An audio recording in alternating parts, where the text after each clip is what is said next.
sudah mengajukan dan memproses pemberhentian. Untuk membahas lebih lengkap soal kasus pencabulan guru di Sekolah Dasar Negeri di Serpong, Kota Tangerang Selatan, sekaligus bagaimana pengawasan terhadap guru di sekolah, kita sudah terhubung melalui sambungan daring dengan Sekretaris Dinas Pendidikan dan Kebudayaan Sekdisdikbud Kota Tangerang Selatan, Billy Sukarsana.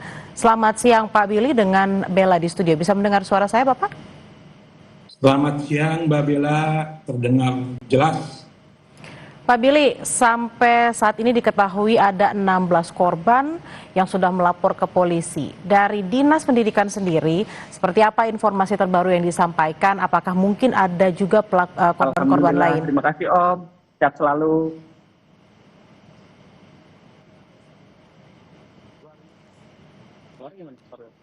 Pak Billy, diketahui ada 16 korban yang sudah melapor ke polisi. Dari Dinas Pendidikan sendiri, seperti apa informasi terbaru yang bisa disampaikan Bapak? Baik, terima kasih Mbak Bella. Pemirsa Kompas TV, mungkin tadi juga telah dijelaskan oleh teman-teman dari Kepolisian Resort Tangerang Selatan bahwa memang posisi sementara informasi yang kami dapat terkait jumlah korban itu sekitar 16. Dan ini kami juga masih menunggu informasi resmi karena proses pemeriksaan di kepolisian masih berlanjut. Itu mungkin informasi sementara, Mbak Bella. Pak Billy, pelaku YP ini diketahui punya rekam jejak sebagai residivis pencabulan pada tahun 2010. Tapi kemudian kenapa bisa lolos dan bisa ngajar kembali jadi wali kelas juga di sekolah lain, Bapak? Pengawasannya gimana? Ya, jadi Ibu terkait dengan informasi yang tadi juga sama-sama kan itu beredar di media dan di masyarakat. Kami sama-sama sedang menelusuri juga, Bu. Karena kebenarannya apakah itu sudah pernah ada peristiwa hukum yang berketetapan hukum. Karena sampai saat ini kami masih dalam penelusuran bersama teman-teman BKPSDM dan Inspektorat terkait dengan kebenaran informasi tadi, Bu. Jadi itu yang bisa kami update sementara untuk status yang bersangkutan. Tetapi kalau untuk pembinaan, kami sampaikan Bu bahwa kami ini secara berkala melakukan pembinaan kepada seluruh sekolah dan SD. Ini sudah kami mulai dari 2 tahun yang lalu, pertemuan setiap bulan dengan sekolah dan SD untuk mendiskusikan dan membicarakan beberapa hal yang terjadi di proses kegiatan belajar mengajar. Mungkin itu Bu update-nya. Kak Billy, sudah pernah dilakukan ada semacam penyuluhan sejak 2 bulan lalu. Tapi apa memang tidak pernah ketahuan atau mungkin ada track recordnya bahwa pelaku ini pernah bertugas di sekolah mana dan di sana tuh sempat ada kejadian yang serupa atau enggak? Kalau data pernah bertugas kami terupdate ya Bu. Cuman yang tadi peristiwa ini kalau saya sendiri baru menerima informasi ya Bu. Yang pertama, kami mendapat informasi bahwa yang bersangkutan pernah bertugas di SD Sawah, yang selanjutnya di SD Pondok Ranji 5, dan pernah bertugas juga di UPT Serpong Utara, dan terakhir di SD Negeri. Berarti ini di Tangerang Selatan juga kan Pak? Iya, Tangerang Selatan.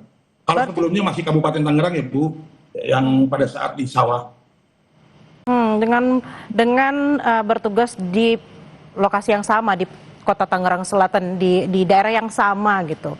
Ada juga tindak pencabulan ini diduga dilakukan sejak 2023. Tadi polisi mengatakan bahwa beliau ini mengupload foto-foto anak-anak. Apakah dari misalnya pengawasan media sosial tidak terlihat ada tanda-tanda kalau orang ini mengarah ke sana gitu Pak? Jujur saya Bu, kami pun juga pihak kami baru mengetahui dengan media sosial. Ya memang kami juga memiliki media sosial sebagai media pelaporan, tapi sampai saat ini sih kami belum masuk ke media sosial yang bersangkutan. Baru tahu setelah ada peristiwa kemarin Bu. Oke, berarti ini ada permasalahan di mana sebelumnya sudah pernah melakukan, kemudian karena dia sudah pernah melakukan kemudian mengupload di media sosial foto-foto anak-anak ini. Kemudian ini mau seperti apa Pak? Dinas Pendidikan di sana mau seperti apa nih? Baik itu pengawasan, pendampingan, terutama untuk anak-anak, ada 16 anak yang menjadi korban di sini. Ya artinya ke depan Bu, setelah peristiwa ini dan kami berharap juga kejadian ini tidak terulang kembali. Yang pertama adalah satu, pasti kami akan meningkatkan waspada kami kepada seluruh guru dan satuan pendidikan yang ada di Tangerang Selatan.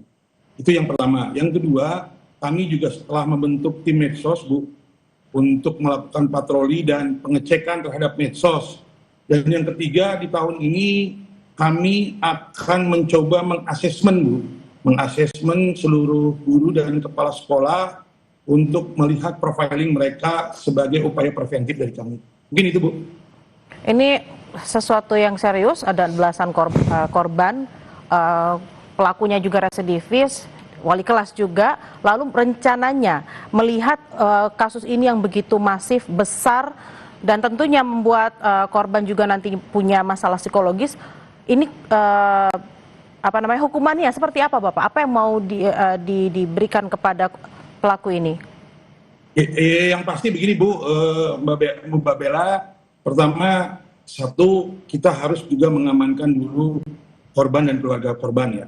Dan kami memastikan akan diberikan pendampingan dan advokasi oleh tim PPA sehingga proses ini tuntas, termasuk dengan penyediaan psikolog. Itu yang pertama.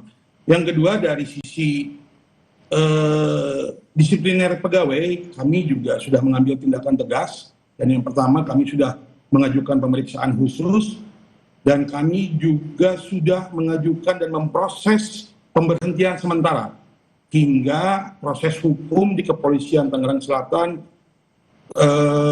rampung dan memiliki kekuatan hukum yang tetap atau ingkrah. Kira-kira gitu, Bu. Lalu kemudian apa yang akan dilakukan oleh Dinas Pendidikan terkait dengan para korban ini? Apakah memang pendampingan sampai mereka mungkin siap kembali lagi ke sekolah atau mungkin mempertimbangkan untuk memulai belajar mengajar di sekolah yang lain atau seperti apa, Bapak? Siap, Ibu. Tadi sudah saya sampaikan, Bu, terkait dengan pendampingan akan terus kami lakukan. Dan kalau yang bersangkutan ingin berpindah sekolah atau berencana memindahkan pendidikannya ke sekolah lain, kami siap membantu dan memfasilitasinya. Baik, kita berharap tidak ada lagi korban yang melapor, semoga tidak ada korban yang melapor dan pelaku ini diberikan sanksi seberat-beratnya karena ini yang terjadi pada anak-anak sekolah seperti itu, di lingkungan sekolah juga. Kita berharap tidak terjadi lagi. Pak Billy Sukarsana, Sekretaris Dinas Pendidikan Kota dan Kebudayaan Setdikbud Kota Tangerang Selatan. Selamat beraktivitas. Tambahkan sedikit, Bu? Ya, silakan Pak Billy. Baik. Pertama, kami juga di kesempatan yang baik ini menghimbau Bapak Ibu, saya tadi berharap sama dengan Ibu, kejadian ini terakhir dan tidak terulang lagi. Namun kami berapresiasi kepada masyarakat dan orang tua, kalau mendengar, melihat hal-hal yang serupa, jangan takut Bapak Ibu untuk segera melaporkan kepada kami. Kami memiliki beberapa kanal pengaduan. Yang paling mudah, silakan Ibu bisa mengakses medsos kami dan kami aktif di situ. Kami juga memiliki span lapor. Silakan semua pihak untuk bersama-sama melakukan pengawasan dan apabila menemukan melaporkan kepada kami. Dan yang kedua, kami mengaturkan terima kasih, mengucapkan apresiasi yang setinggi-tingginya kepada Kepolisian Resort Kota Tangerang Selatan yang telah bersama-sama kami bergerak cepat menindaklanjuti permasalahan yang terjadi akhir-akhir ini. Mungkin itu, Bu, tambahan dari kami. Terima kasih, Mbak Bella. Baik, sudah ada jaminan dari Dinas Pendidikan dan Kebudayaan kalau ada permasalahan segera lapor dan pasti akan ditindaklanjuti seperti itu ya Pak Billy. Terima kasih atas perbincangannya siang hari ini Pak Billy Sukarsana. Selamat beraktivitas kembali.